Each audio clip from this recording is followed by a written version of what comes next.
கிறிஸ்து இயேசுவுக்குள் பிரியமான சகோதர சகோதரிகளே, ஆண்டவராக இயேசு கிறிஸ்துவின் நல்ல நாமத்தில் உங்களை வாழ்த்துகிறேன். இந்த பைபிள் டாக் நிகழ்ச்சிக்கு உங்களை வரவேற்பதில் நான் மிகுந்த மகிழ்ச்சி அடைகிறேன்.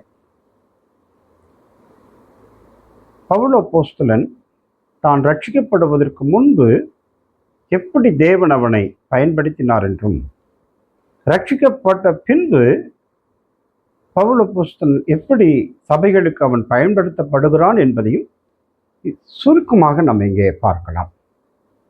பிரியமானவர்களே, பரிசுத்த லூக்கா எழுதின சுவிசேஷம் 24ஆம் அதிகாரத்தில் சொல்லப்பட்டிருக்கிறபடி மனம் திரும்புதலும் பாவ மன்னிப்பும் எருசலேமில் தொடங்கி சகல தேசங்களுக்கும் பிரசங்கிக்கப்பட வேண்டும் என்பது. எருசலேமிலே சுவிசேஷமானது தொடங்கினது. இயேசு மரித்து அடக்கம் பண்ணப்பட்டு உயிரோடு எழுந்தார். இந்த நல்ல செய்தி உலகமெங்கும் போய் சொல்லப்பட வேண்டும் என்பதுதான் கடவுளுடைய திட்டம். இப்படி சுவிசேஷமானது இந்த சுவிசேஷத்தை பிரசங்கம் பண்ண வேண்டிய அப்போஸ்தலர்கள், சீடர்கள் எருசலேமை விட்டு போகாமல் எருசலேமை சுற்றிலுமே ஊழியங்களை செய்து வந்தார்கள்.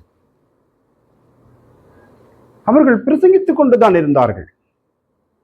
ரட்சிப்பு தினந்தோறும் ஜனங்களுக்கு கிடைத்தது சுவிசேஷத்துக்கு கீழ்ப்படிவதன் மூலமாக. ஆனால் கட்டளை என்னவென்றால், நீங்கள் உலகம் எங்கும் போங்கள் என்பதே. ஆனால் அவர்கள் எருசலேமை விட்டு எங்கேயும் போனதாக தெரியவில்லை. அந்த நாட்களில் சவுல் என்கிற வாலிபன் சபைகளுக்கு விரோதமாக எழும்பி சபைகளை பாழாக்கி கொண்டிருந்தான். பரிசுத்த அப்போஸ்தலர் நடவடிக்கைகள் புஸ்தகத்தில் 8ஆம் அதிகாரத்தில் வாசிக்கின்ற பொழுது இந்த சவுல் எழுந்து சபையை துன்பப்படுத்தி பரிசுத்தவான்களை கொலை செய்யும்படிக்கு முயற்சிக்கிறான். வேதாகமத்தை வாசிக்கலாம். 8ஆம் அதிகாரம் 4வது வசனம், 3வது வசனம். சவுல் வீடுகள் தோறும் நுழைந்து புருஷரையும் ஸ்திரீகளையும் இழுத்து கொண்டு போய் காவலில போடுவித்து சபையை பாழாக்கி கொண்டிருந்தான். சிதறி போனவர்கள் எங்கும் திரிந்து சுவிசேஷ வசனத்தை பிரசங்கித்தார்கள். பிரியமானவர்களே, பவுல் சபையை துன்பப்படுத்த அவன் ஆரம்பித்த போது ஸ்திரீகளும் பெரியவர்களும் சிறியவர்களும் சிதறி ஓடினார்கள். சிதறி போனவர்கள் சுவிசேஷம் பிரசங்கித்தார்கள்.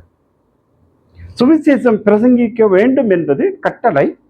சுவிசேஷம் பிரசங்கிக்கப்பட வேண்டும், அதை கேட்டு விசுவாசிக்க வேண்டும், அதை கீழ்ப்படிதல் வேண்டும் என்பதே அந்த ரட்சிப்பினுடைய திட்டம். அதுதான் மனுகுலத்துக்கு ரட்சிப்பு. பிரியமானவர்களே, போய் சுவிசேஷத்தை சொல்ல வேண்டியவர்கள், பிரசங்கிக்கப்பட வேண்டியவர்கள் சிதறி போய் அவர்கள் சுவிசேஷத்தை பிரசங்கிக்க வேண்டியதாயிருந்தது. காரணம் என்னவென்றால், அவர்கள் இருந்த அந்த பட்டணமானது செல்வ செழிப்பான பட்டணம், எல்லா வகையிலையும் வாழ்வாதாரத்துக்கு ஏற்ற ஒரு பட்டணம். இந்த பட்டணத்தை விட்டு ரட்சிக்கப்பட்ட ஜனங்கள் சுவிசேஷம் சொல்லுவதற்காக வேறு நாடுகளுக்கு போக விருப்பமில்லாதிருந்தார்கள்.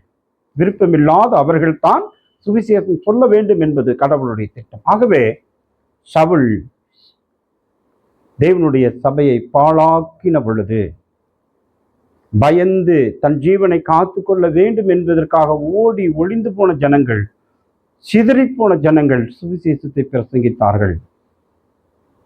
சவுல் இன்னும் ரட்சிக்கப்படவில்லை. ஆனால் அவனை தேவன் எதற்காக, எப்படி இந்த சுவிசேஷத்துக்கு பயன்படுத்துகிறார் என்று நீங்கள் கவனியுங்கள். பவுல் ரட்சிக்கப்பட்ட பிற்பாடு, ஆண்டவருக்கு கீழ்ப்படிந்த பிற்பாடு அவன் மிக அழகாக அற்புதமாய் பயன்படுத்தப்படுகிறான். ஒருவேளை நீங்களும் தேவனால் பயன்படுத்த வேண்டியவர்கள் என்பதை நீங்கள் உணர்வீர்களேயானால், நீங்கள் ஆண்டவருடைய வார்த்தைக்கு கீழ்ப்படியுங்கள். கீழ்ப்படிந்து அவர் சொன்னபடி நீங்கள் செய்யுங்கள். அவர் சொன்னபடி செய்தால் ரட்சிப்பு உங்களுக்கு மாத்திரமல்ல, உங்களால் கேட்கப்படுகிற ஜனங்களுக்கும் ரட்சிப்பு உண்டாகும். உங்களுக்காக நான் ஜெபிக்கிறேன். எனக்காகவும் ஜெபித்துக் கொள்ளுங்கள். கர்த்தர் நம்மோடு இருப்பாராக.